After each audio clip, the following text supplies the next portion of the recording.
Michael Kirschning, who moved to Britain from Germany, takes advantage of every sale and special offer he can find. He lives in Milton Keynes, northwest of London, and he's afraid price rises and shortages will be rampant post-Brexit. Kirschning is a prepper, someone who prepares.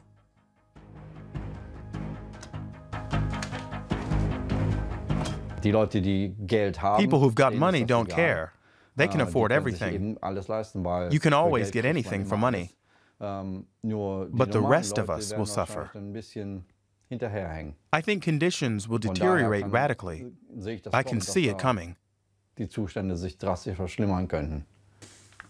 Kirschning and many other preppers see a potential disaster following a hard Brexit.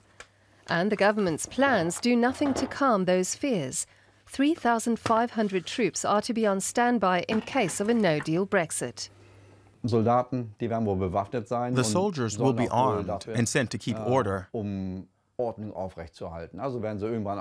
So at some point, they'll start shooting at people. And that'll be the end of the road.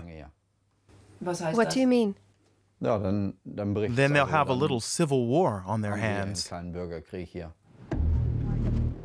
Preppers are afraid nothing will work properly, including customs processing at the port of Dover, the island's busiest harbour. Currently, it takes a minute and a half to get a lorry through. But once Britain's out of the EU, it'll take about 4 minutes.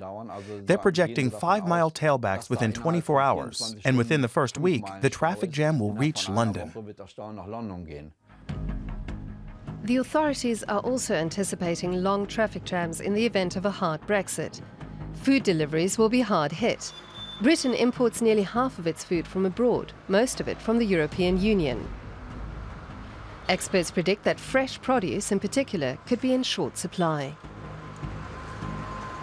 Certain foods, like chilled foods that are fresh foods, that only have 4 or 5 days life, they have to move very quickly through the supply chain. And any kind of delay will mean they just won't be available. There isn't any stockpiling or strategy that will work.